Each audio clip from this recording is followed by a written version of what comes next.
All right, happening now, Iraqis fleeing 3 towns on the banks of the Euphrates River. There are new concerns that the river's water level is so low that ISIS fighters can just walk across and launch attacks. That's after ISIS militants, they shut off the gates of the Ramadi Dam. This new strategy presenting a major security and humanitarian threat.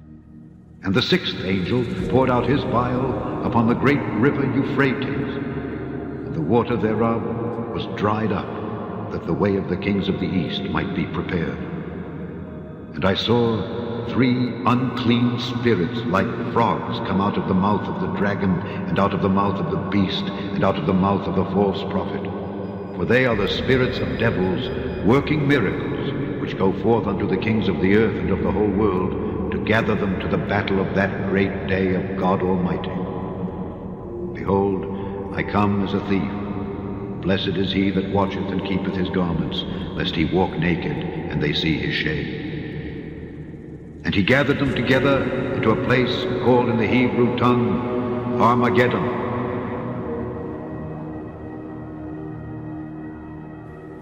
This low water in a riverbed in Ramadi is an attack.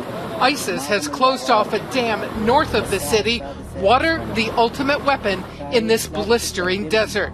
There is this belief of if you control the water, you can control your enemy, which in that part of the world is basically true. Controlling the dam, cutting the water flow, cuts supply to pro-government towns downstream, making it easier for ISIS to attack and crops to die, local officials say. The dry riverbed also providing a potential route to attack those pro-government towns. Civilians have been on the run since ISIS seized Ramadi last month. Water, not the only battlefield tactic. Massive IEDs inside heavy armored vehicles helped win Ramadi, the U.S. expecting more of them, rushing new anti-armor weapons to Iraqi forces. For its part, the State Department defending Tony Blinken, the number 2 official, for publicly suggesting 10,000 ISIS fighters had been killed by airstrikes, saying it's a sign ISIS is under pressure. It's never good to have someone who's in the State Department talking about the effects of combat operations, and that's what that was. There is no military person in the world that will support a body count as an indicator of success. Is the fact that a serious number of people have been taken off the battlefield. But Blinken was using an old number. The latest body count, 13,000 ISIS killed. This will be a long-term campaign. Aspects of it will likely take a generation or more. But a long-term strategy may fall short of understanding Iraq's here and now. ISIS terrorists are doing the unthinkable. They're closing the gates of the Ramadi Dam. That means a vital water source is cut off for cities controlled by government forces. GRN reporter Campbell McDermott is live in Iraq. He joins us. Campbell, tell me about what they're doing to this dam. Hi, Greta. Well, as you said, they've closed the gates to this dam, which is located in Ramadi on the Euphrates River. And Iraqi officials are sounding the alarm about the security and humanitarian implications of this. The strategy appears to have a dual purpose. Downstream, the water level on the Euphrates has dropped, and this is allowing ISIS fighters to move more freely. The Iraqi strategy so far against ISIS and Anbar is to seal off access to Ramadi. Iraqi forces are stationed on bridges across the Euphrates, but now ISIS is going to be able to travel across the river at any point, meaning more Iraqi troops will need to be committed to halting them. The second major effect of this is humanitarian. The drinking water supplies are threatened to some of the last areas held by pro-government forces in Anbar. Greta? I was going to ask you about the humanitarian aspect. Any idea the number of people who are going to have their water supply cut off? Yeah, well, the UN was already supplying emergency water to Habanea Township, tens of thousands, I believe. The fear is the situation now could get a whole lot worse with the Euphrates water supply in jeopardy.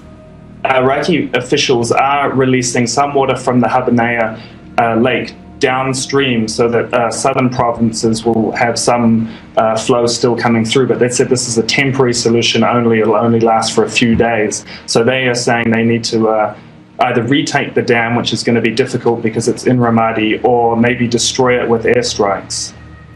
So what is the plan? I mean, just to wait it out? I mean, if they can't go in and they can't throw ISIS out and reopen the dam, so what's inevitable? Just that these people are going to be without water, and it's a strategic advantage for ISIS? Is that the end of this? Yeah, I mean, this is something that ISIS has done before. Last summer, when they were blitzkrieging across Iraq, they took control of the Mosul Dam briefly, and they also tried to take the Haditha Dam. These are bigger dams on the Euphrates, and the fear was the same then, that they would either stop the water supply or, in the case of those ones, inundate southern Iraq.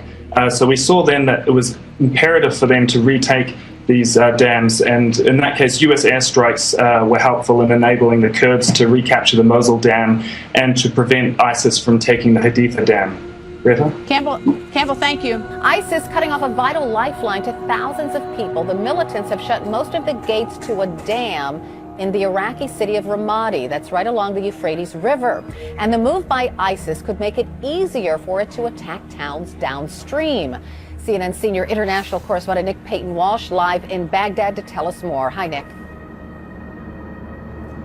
Carol, there are two real sides to this, as you mentioned. It seems that ISIS now have pretty definitively closed more or less all of the 26 gates of the dam they've controlled outside of Ramadi. They let 2 or 3 open occasionally, we understand, to let water flow down from that river, the Euphrates River, from Ramadi all the way down to Fallujah, which they already control. They want to make sure some water flows down to their people there, but they're stemming the vast majority of that water, and we've just actually been seeing social media pictures uploaded that show how downstream some of the riverbed is exposed, and upstream there are pictures of how it's overflowing, people holding fish they've caught. Clearly a bid by ISIS to say to those people caught up in the fighting there, look, we have the one thing you need for agriculture, for basic daily life in this punishing climate out here in the desert here, water. Now, another element, of course, is exposing itself too. We're hearing reports that potentially near some of the areas that are contested, the riverbed may actually be 1 meter, that's 3 feet closer now than it was before. The river has dropped, we understand. Now that will make it potentially a lot easier for ISIS to attack pro-government positions along that riverbed, being defended often by Shia fighting groups there. That makes them much more vulnerable to attack, because ISIS could simply walk across the moats effectively they've been held back by in the past days. 2 substantial issues here, but in the months ahead, it's going to be that humanitarian crisis that plays harder. We've heard in this region, as the population expands and the climate worsens at times, weapon being used as water as a threat.